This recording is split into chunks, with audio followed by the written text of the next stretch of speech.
Shalom, puji Tuhan, senang sekali kita boleh ketemu kembali dalam ibadah online CKI OFC. Gimana kabarnya Bapak Ibu yang ada di rumah? Saya selalu berdoa semoga kita semua dalam keadaan baik, sehat, terpelihara oleh kasih setia Tuhan yang besar. Mari hari ini siapkan kembali hidupmu, siapkan hatimu, beri yang terbaik untuk Tuhan. Karena Tuhan sudah selalu beri yang terbaik untuk kita. Mari setiap kita yang telah siap memuji Tuhan, kita berikan tepuk tangan kemuliaan lebih meriah dulu bagi Yesus Tuhan. Haleluya, haleluya, haleluya, haleluya. Mari sama-sama katakan, oh, meskipun takut mengerti apa yang ku alami, namun ku yakin Tuhan punya rancangan terbaik.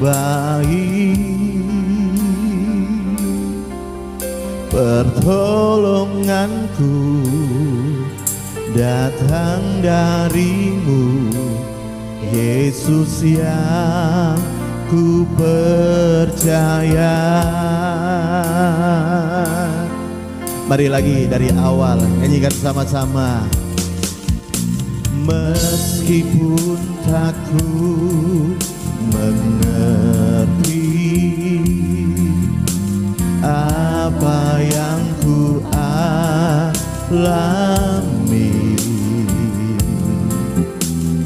namun ku yakin Tuhan punya rancangan terbaik.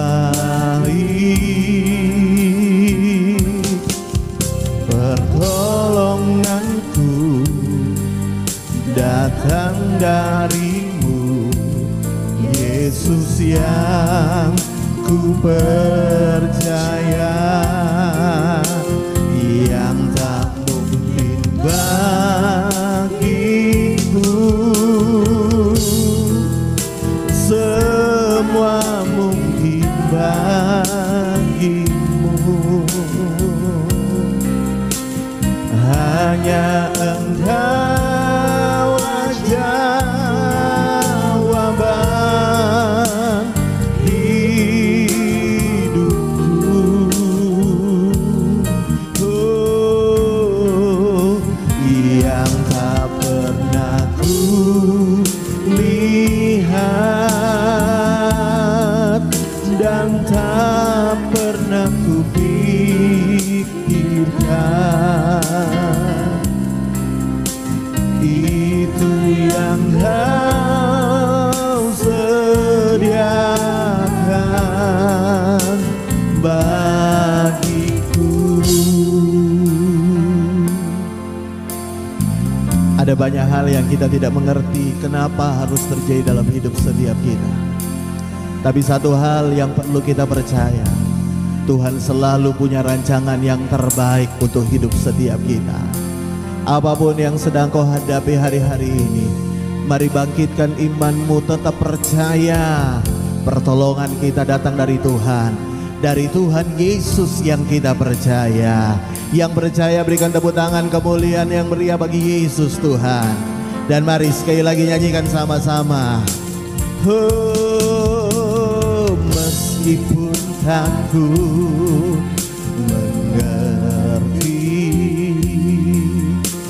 apa yang ku alami,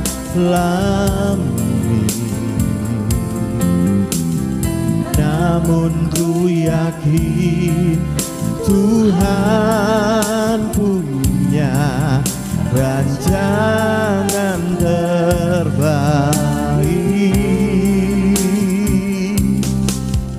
Pertolonganku datang darimu, Yesus yang ku percaya, yang tak mungkin bagiku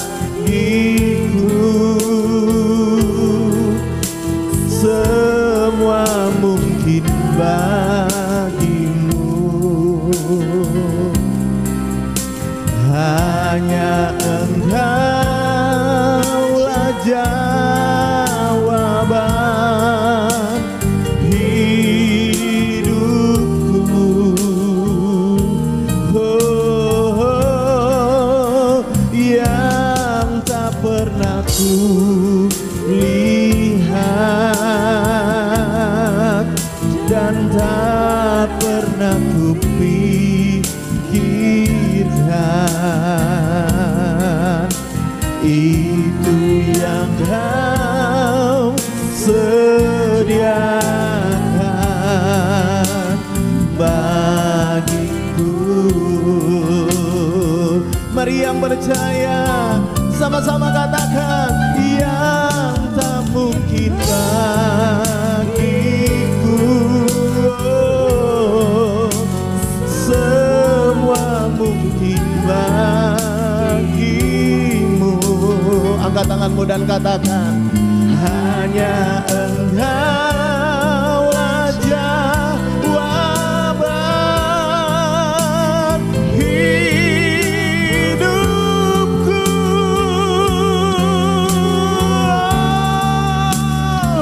Yang tak pernah kulihat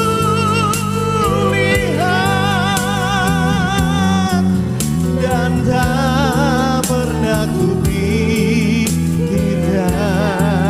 Amin, amin, amin.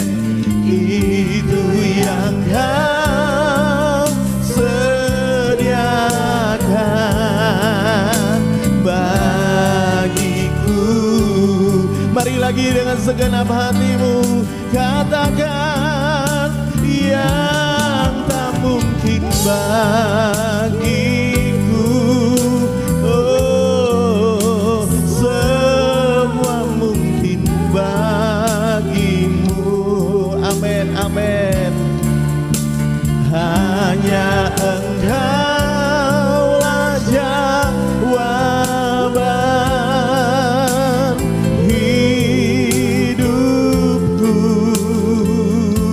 Oh, yang tak pernah kulihat dan tak pernah kupikirkan.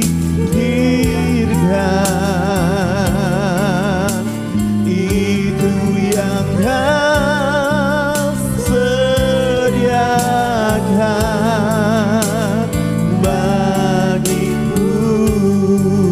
Itu yang Kau sediakan. Itu yang Kau sediakan bagiku. Mari dengan imanmu, itu yang Kau sediakan, itu yang Kau sediakan bagiku. Yang percaya berikan tepuk tangan bagi Yesus Tuhan, dan kita sembah Tuhan.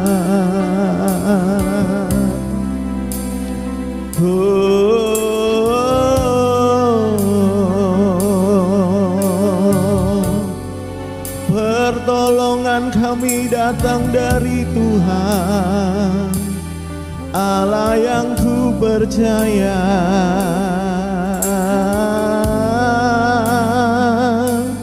Rancangan terbaik bagiku, aku percaya. Haleluya.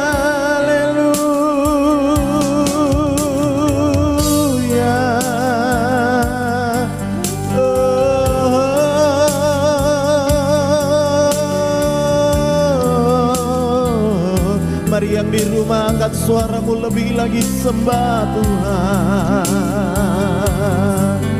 Yang terbaik yang Kau sediakan bagi kami, yang terbaik rancangan-Mu bagi kami. Haleluya. Yesus Engkau segala-galanya, Yesus Engkau Tuhan kami, Yesus Engkau baik dalam hidup kami. Haleluya, haleluya, haleluya. Mari angkat suaramu lebih lagi yang di rumah. Haleluya, haleluya. Oh, haleluya, haleluya.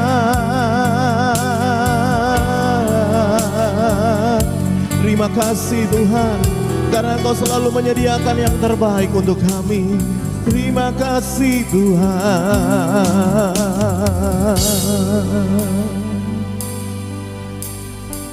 Kuasa-Mu lebih besar dari persoalan kami Tuhan.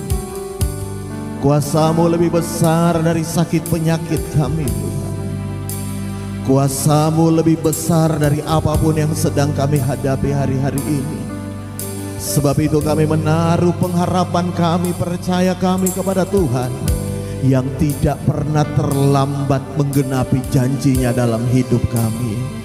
Mari yang percaya kita berikan tepuk tangan lebih dulu, lebih meriah lagi bagi Yesus Tuhan. Haleluya, haleluya. Kuasa-Mu terlebih besar,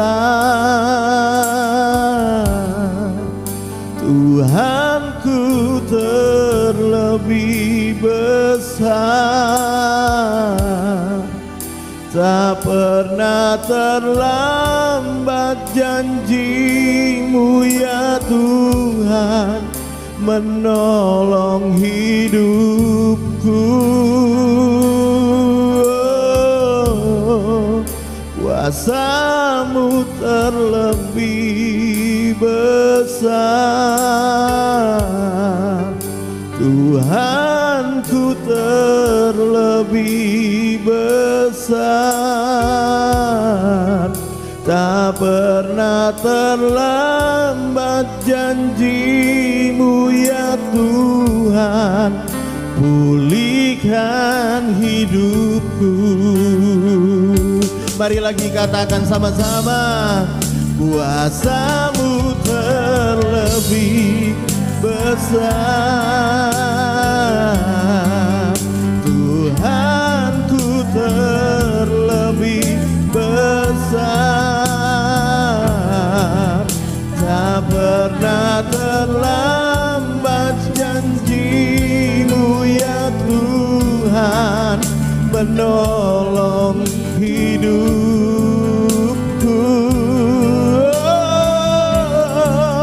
Tuhanku terlebih besar. Katakan Tuhanku terlebih besar, Tuhanku terlebih besar. Tak pernah terlambat janji-Mu ya Tuhan, pulihkan hidupku. Mari yang percaya angkat tanganmu dan lagi katakan. Kuasa-Mu terlebih besar. Amin, amin. Tuhanku terlebih besar. Tak pernah terlambat janji-Mu ya Tuhan, menolong hidupku. Oh, kuasa-Mu terlebih besar, Tuhanku terlebih besar. Tak pernah terlambat janji-Mu ya Tuhan, pulihkan hidupku. Tak pernah terlambat, tak pernah terlambat janji-Mu ya Tuhan. Tak pernah terlambat janji-Mu ya Tuhan. Lagi tak pernah terlambat janji-Mu ya Tuhan, pulihkan hidupku. Yang percaya berikan tepuk tangan kemuliaan bagi Yesus. Amin.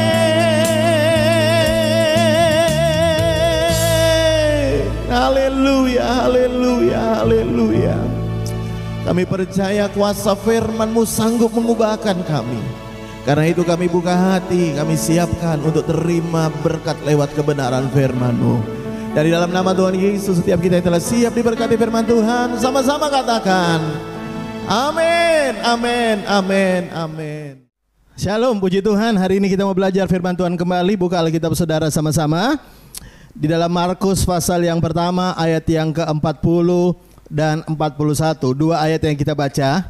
Hari ini kita akan bahas tentang tipe-tipe orang berdoa, ya. Saya tahu mungkin ada di antara kita salah satu di antara tipe-tipe nanti yang akan saya sampaikan kepada Anda. Ya, yang pertama adalah begini. Lihat dalam Markus pasal 1 ayat 40. Seorang yang sakit kusta datang kepada Yesus dan sambil berlutut di hadapannya, ia memohon bantuannya. Katanya, "Kalau engkau mau, engkau dapat mentahirkan aku." Maka tergeraklah hatinya oleh belas kasihan, lalu ia mengulurkan tangannya, menjamah orang itu dan berkata kepadanya, "Aku mau, jadilah engkau tahir." Yang percaya firman Tuhan katakan amin. Nah, tipe-tipe orang berdoa yang pertama adalah tipe seperti si kusta, ya. Dia datang kepada Tuhan, memohon bantuan Tuhan. Lalu perhatikan apa yang dia katakan kepada Yesus. Dia berkata, "Tuhan, kalau engkau mau," ya. Dia berkata kalau engkau mau. Nah, kenapa dia berkata kalau engkau mau? Sebenarnya karena orang kusta ini tidak meragukan kuasa Tuhan, tidak meragukan kemampuan Tuhan. Dia tidak meragukan bahwa Tuhan sanggup menyembuhkan dia. Dia tidak meragukan bahwa Tuhan mampu memulihkan kustanya, mentahirkan kustanya. Tetapi yang dia ragukan adalah apakah Tuhan mau. Ya, makanya dia sampai berkata kalau engkau mau, kalau engkau mau. Kenapa? Karena dia meragukan apakah Tuhan mau menolong. Nah, tipe orang yang pertama adalah begini. Ada orang-orang berdoa datang kepada Tuhan, dia tahu kuasa Tuhan luar biasa, dia tahu Tuhan sanggup buat mujizat, tapi seringkali ada banyak orang datang pada Tuhan, tetapi dia meragukan apakah Tuhan mau menolong hidupnya. Makanya beberapa orang datang kepada Tuhan mulai berkata begini, "Pak, kalau Tuhan memang mau menyembuhkan saya, kenapa sampai hari ini saya masih belum sembuh?" Ya. Kalau memang Tuhan mau memulihkan ekonomi saya, kenapa sampai hari ini Tuhan belum memulihkan ekonomi saya?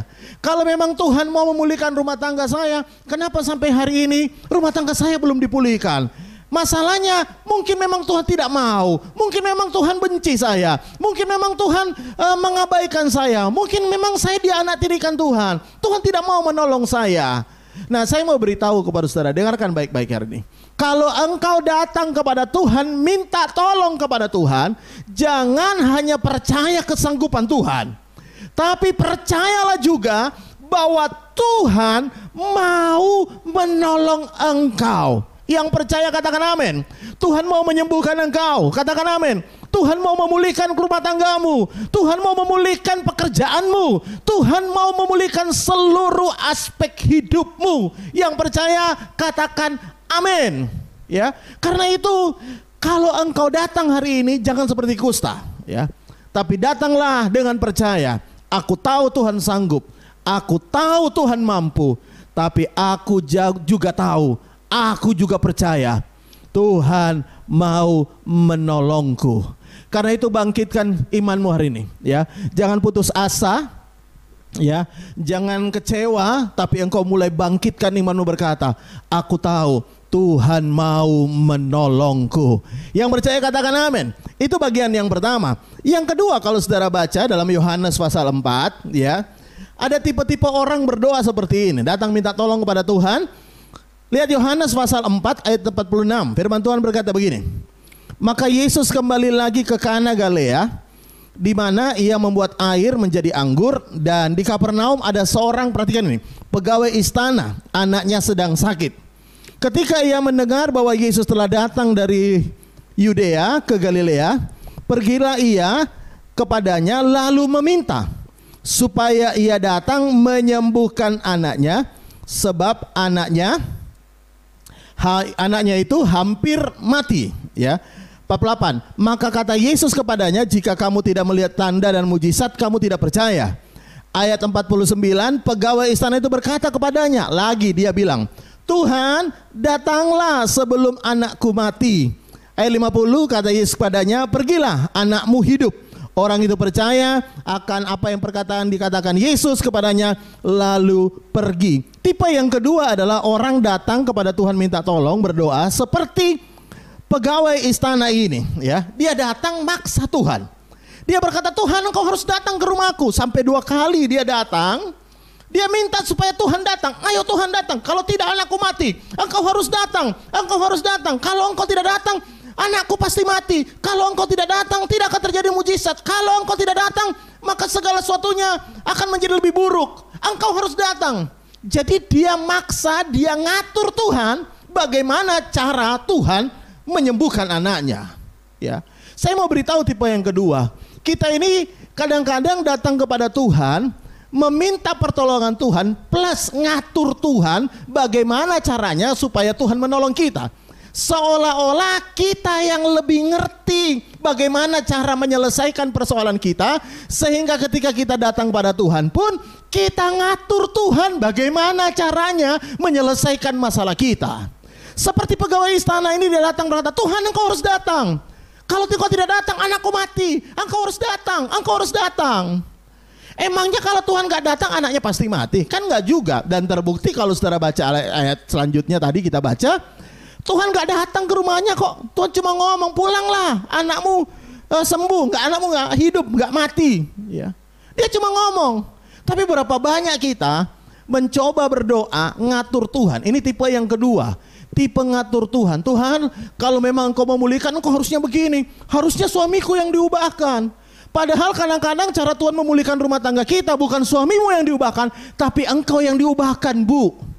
Tapi kita berdoa siang dan malam supaya minta suami kita dipulihkan.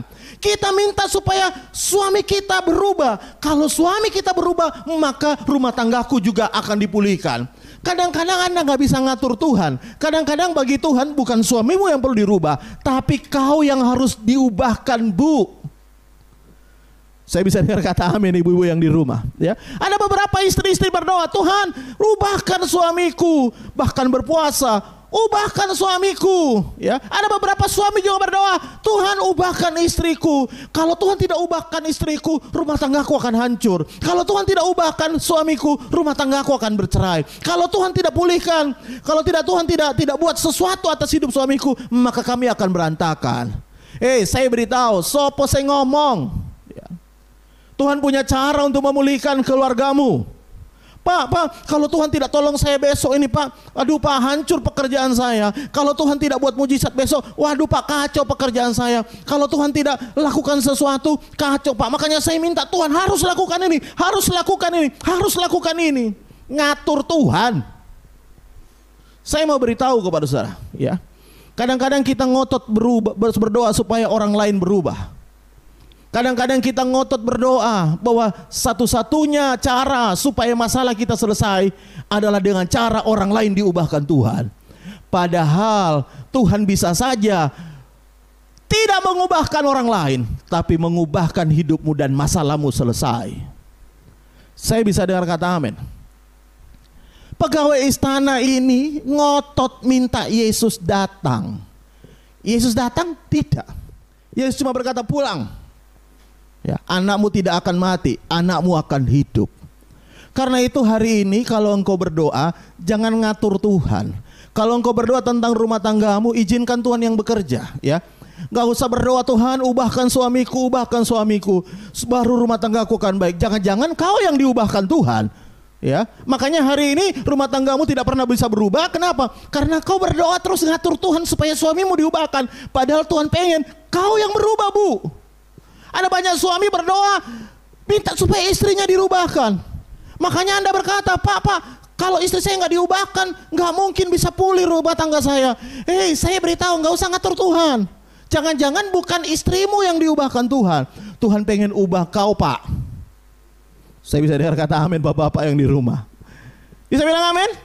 Kadang-kadang Tuhan tidak mengubah situasi kita, Tuhan mengubah kita. Memang Tuhan bisa ubah situasi kita. Tapi yang paling penting itu adalah jangan ngatur Tuhan akan solusi untuk permasalahanmu. Saya bisa dengar kata amin yang di rumah. Nggak usah ngatur-ngatur, ya. Kalau Anda minta tolong, udah minta tolong pakai ngatur lagi, ya. Saya kalau jadi Tuhan saya akan bilang, udah datang minta tolong atur lagi, ya. Kalau udah datang minta tolong, biarkan Tuhan yang menolong engkau. Biarkan Tuhan yang menolong dengan caranya sendiri untuk menyelesaikan masalahmu. Saya bisa dengar kata amin. Dia punya banyak cara, dia punya 1 juta cara untuk menolong kita. Dan dia Tuhan yang sangat kreatif. Dia nggak pakai cara itu saja. Dia punya banyak cara. Karena itu nggak usah ngatur Tuhan kalau engkau datang kepada Tuhan. Saya bisa dengar kata amin. Ya, itu tipe doa orang datang berdoa yang kedua.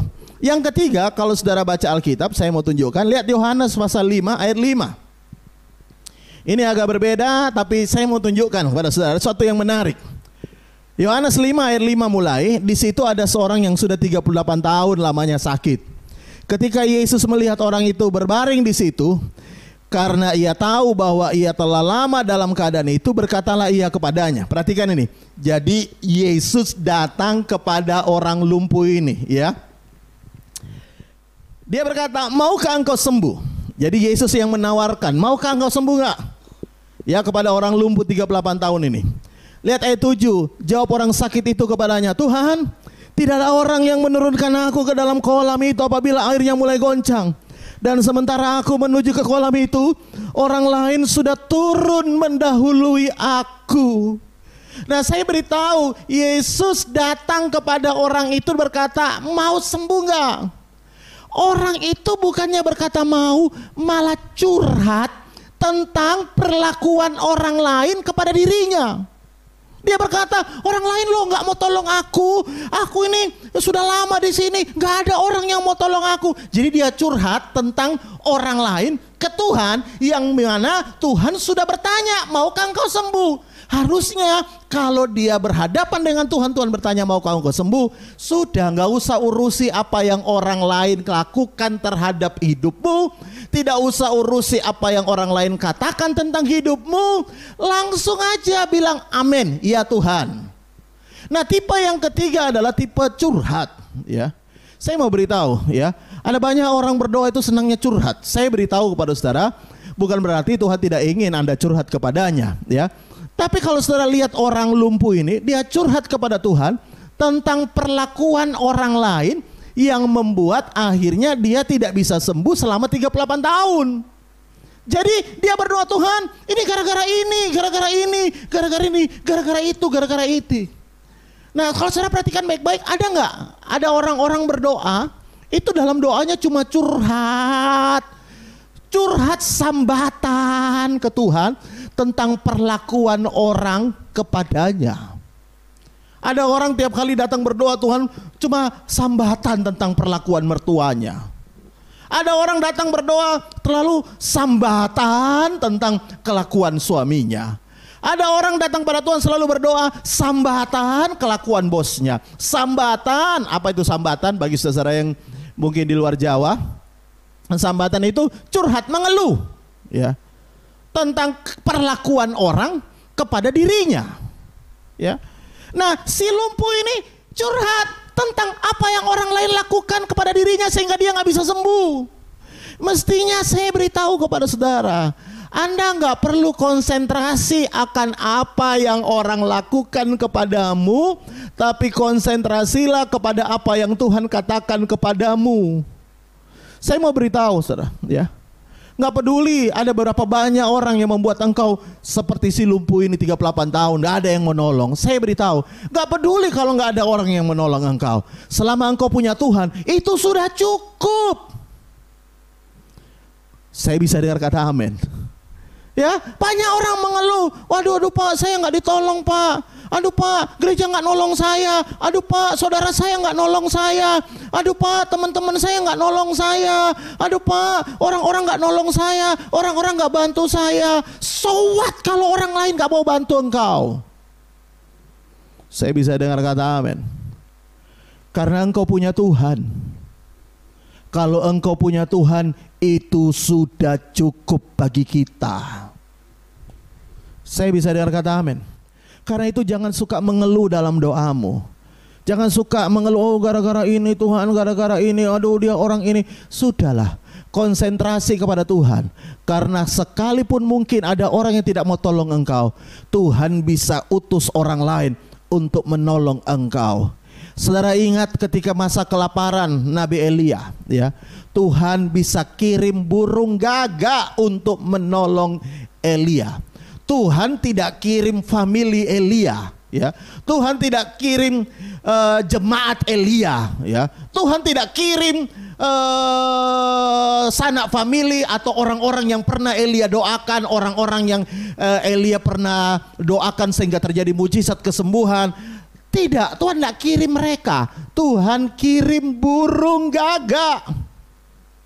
Bahkan ketika sungai Kerit sudah berakhir, sungai Kerit sudah kering, Tuhan kirim dia kepada seorang janda Sarfat.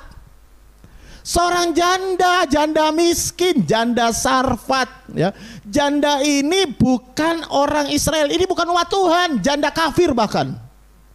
Tuhan bisa pakai. Saya bisa dengar kata amin. Tuhan tidak kirim dia kepada orang yang pernah dia doakan, tidak. Tuhan tidak kirim Elia kepada orang yang pernah mengecap atau menikmati mujizat dari doa-doa Elia. Tidak, Tuhan kirim dia kepada seorang janda.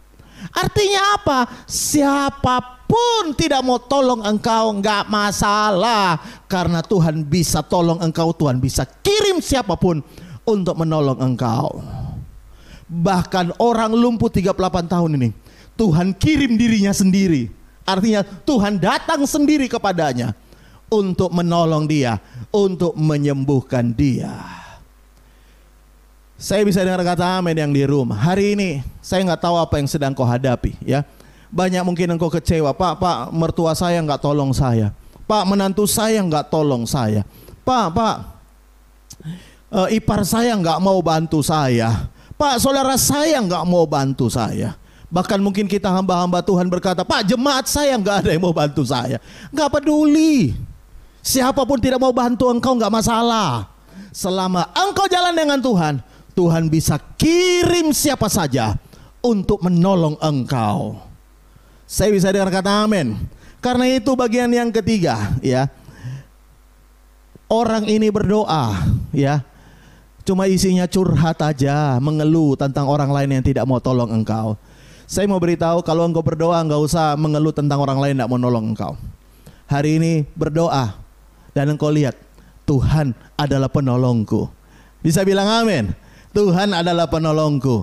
Tuhan bisa tolong aku. Kalau ada pintu yang ditutup, maka Tuhan akan buka pintu yang lain. Kalau ada orang menggencet di sesuatu pekerjaan, maka Tuhan bisa kasih pekerjaan yang lain. Saya bisa dengar kata amin. Haleluya. Yang keempat, yang terakhir, tipe berdoa. Nah, lihat sama-sama dengan saya dalam Yohanes 11 ayat yang ketiga. Ya, Yohanes 11 ayat yang ketiga. Firman Tuhan berkata begini. Ini cerita tentang Marta, Maria dan saudaranya Lazarus yang sakit. Nah, lihat ayat 3. Dan Lazarus yang sakit itu adalah saudaranya. Kedua perempuan itu mengirim kabar kepada Yesus. Tuhan, dia yang engkau kasihi sakit. Ayat 4. Ketika Yesus mendengar kabar itu, ia berkata, penyakit itu tidak akan membawa kematian, tetapi akan menyatakan kemuliaan Allah, sebab oleh penyakit itu anak Allah akan dimuliakan. Yang percaya firman Tuhan katakan amin. Nah, lihat baik-baik bagian yang berikutnya, ya. Marta Maria mengirim kabar kepada Yesus tentang Lazarus yang sakit. Yang membuat saya sedikit aneh dari pesannya, dia sama sekali tidak meminta tanda kutip bantuan, ya. Dia nggak ngomong, Tuhan, Lazarus yang kau kasih sakit, tolong dong datang sembuhkan. Enggak. Dia cuma bilang, Lazarus yang kau kasihi sakit, titik. Cuma itu aja. Dia nggak nambahin kalimat seperti si pegawai istana maksa supaya datang. Dia nggak nambahin juga kalimat seperti si kusta yang berkata, kalau engkau mau menyembuhkan datang atau tidak, ya. Kalau engkau mau datang atau tidak, dia nggak nambahin itu. Bahkan dia nggak juga seperti orang lumpuh 38 tahun curhat kepada Yesus, oh Lazarus sakit gara-gara si A, si B, si B, mungkin diracuni oleh orang, ya. Dia nggak curhat seperti itu, tapi dia cuma memberitahu, dia yang engkau kasihi sakit, titik. Itu nggak ada lain tambahan. Dia nggak minta supaya Yesus datang. Dia nggak minta supaya apa, nggak ada. Secara verbal pesannya cuma itu tok, ya. Tapi yang menarik perhatian saya, kalau saudara tahu kisahnya, kita semua tahu, akhirnya Lazarus pun mati lalu disembuhkan Tuhan. Yesus datang menolong, menyembuhkan, bukan menyembuhkan, tapi membangkitkan Lazarus yang sudah mati, ya. Nah, yang menarik adalah begini, tipe yang keempat, orang berdoa itu adalah orang yang tahu betul dirinya disayang Tuhan. Makanya dia nggak perlu pesan macam-macam, nggak perlu pesan macam-macam. Dia tahu betul dirinya disayang Tuhan. Bahkan kalau saudara baca ayat 5, di situ ditegaskan memang Yesus memang mengasihi Marta dan kakaknya dan Lazarus. Jadi kalau engkau yakin engkau dikasihi Tuhan, wow, enggak usah macam-macam lah. Tuhan tahu, ya. Tuhan tahu, Tuhan ngerti, ya. Tuhan ngerti kalau engkau lagi butuh sesuatu hari ini. Tuhan ngerti kalau engkau lagi dalam masalah hari ini. Tuhan ngerti untuk segala sesuatu yang sedang kau hadapi hari ini. Kalau engkau tahu Tuhan mengasihi engkau, engkau akan tenang, gak usah macam-macam. Cukup doa, Tuhan, aku ini yang kau kasihi sedang dalam masalah. Sudah, tutup. Gak usah ngatur Tuhan, harusnya begini, harusnya gitu. Sudah, biarkan tangan Tuhan yang bekerja. Bahkan perhatikan ini ya, ketika situasi kondisi semakin buruk sekalipun, dengarkan baik, yang Lazarus yang sebelumnya cuma sakit dan akhirnya mati, kondisi semakin buruk semakin buruk sekalipun, ya, Tuhan tidak tinggal diam. Tuhan bisa bangkitkan Lazarus. Kalau engkau dikasihi Tuhan, kalau engkau percaya engkau dikasihi Tuhan, engkau lihat kondisi makin buruk pun engkau berkata enggak apa-apa. Kondisi makin buruk pun bukan berarti Tuhanku tidak sanggup. Kondisi makin buruk pun Tuhanku tetap sanggup menolong aku. Makanya Jonathan pernah berkata begini, tidak sukar bagi Tuhan menolong, baik dengan jumlah kecil maupun jumlah besar. Dengan kata lain, tidak sukar bagi Tuhan menolong, baik masalah kecil maupun masalah besar. Kalau engkau yakin engkau dikasihi Tuhan, maka engkau tahu Tuhan pasti mau menolong engkau. Yang percaya katakan amin. Berapa banyak di antara Anda yang hari ini tahu bahwa dirimu dikasihi Tuhan? Kalau engkau dikasihi Tuhan, engkau cuma berkata, Tuhan, kau tahu aku lagi butuh sesuatu. Tuhan, aku lagi butuh. Tuhan, aku lagi butuh. Engkau tahu, engkau gak perlu ngomong panjang lebar, kau perlu sambatan, gak perlu ini, gak perlu. Engkau cuma berkata, Tuhan, engkau yang aku yang dikasihi Tuhan, hari ini sedang butuh pertolongan. Aku serahkan hidupku, persoalanku, pergumulanku dalam tanganku. Apapun kondisinya, semakin parah sekalipun, aku tahu Tuhan mengasihi aku. Tuhan sanggup menolong aku. Saya bisa berkata amin yang di rumah. Karena itu hari ini Anda tipe yang mana ketika engkau berdoa? Tipe orang yang meragukan kemauan Tuhan untuk menolong? Atau engkau tipe orang yang maksa ngatur-ngatur Tuhan? Atau engkau tipe orang yang suka curhat, menyalahkan orang, curhat, oh gara-gara si A, si B, si C hidupku kayak gini? Atau Anda seperti Maria dan Marta yang tahu dirinya dikasihi Tuhan, dan engkau serahkan hidupmu, permasalahanmu, biar Tuhan yang kendalikan, Tuhan yang ambil alih, Tuhan yang menyelesaikan sesuai dengan caranya. Saya bisa dengar kata amin. Tutup Alkitab saudara, saya tidak akan berpanjang firman Tuhan. Kita akan masuk dalam perjamuan kudus hari ini. Mari saudara yang sudah terima hosti dan anggur, mari kita mau berdoa sama-sama. Tuhan Yesus, terima kasih buat anugerah-Mu yang melimpah hari ini. Kami percaya kami diberkati Tuhan. Kami adalah orang-orang dikasihi Tuhan. Karena itu kami tahu Engkau sudah mati bagi kami. Bahkan Engkau sudah menebus dosa kami.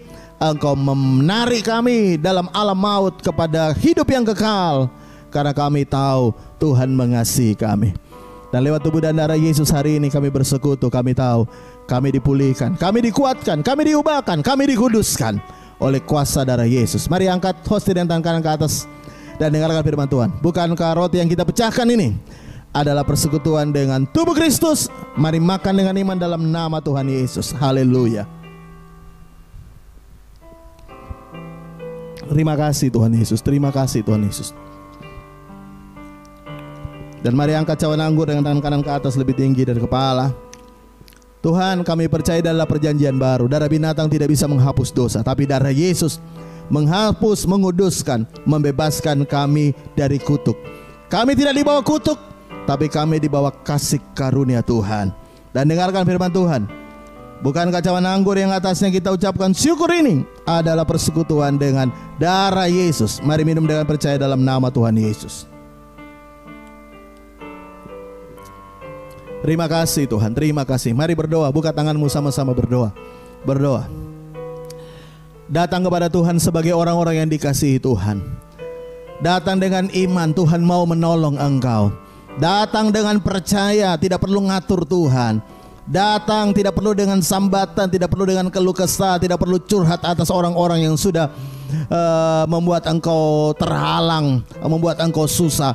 Tidak perlu, tapi datang sebagai orang-orang yang dikasihi Tuhan. Berdoa hari ini, engkau berkata, Tuhan, aku yang kau kasih hari ini sedang dalam masalah. Tolong aku Tuhan.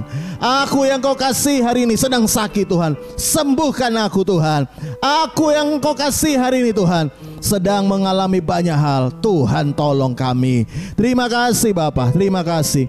Hamba selesai berbicara, Roh Kudus meteraikan firman-Mu, dan kami percaya lewat tubuh dan darah Yesus juga kami dapat kekuatan baru. Kami tahu pengharapan baru bahwa Tuhan mengasihi kami dengan kasih yang kekal. Mari buka tanganmu sama-sama, kita siap terima berkat Tuhan.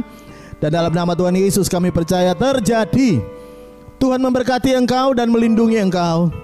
Tuhan menyinari engkau dengan wajahnya dan memberikan engkau kasih karunia. Tuhan menghadapkan engkau dengan wajahnya dan berikan engkau damai sejahtera. Dalam nama Tuhan Yesus, setiap kita yang percaya terima warisan Anda sulung berkat double porsi dalam tahun kasih karunia Tuhan yang melimpah. Sama-sama katakan amin, amin, amin, amin. Puji Tuhan, ibadah kita sudah selesai. Sampai ketemu di ibadah online berikutnya. Tuhan Yesus memberkati.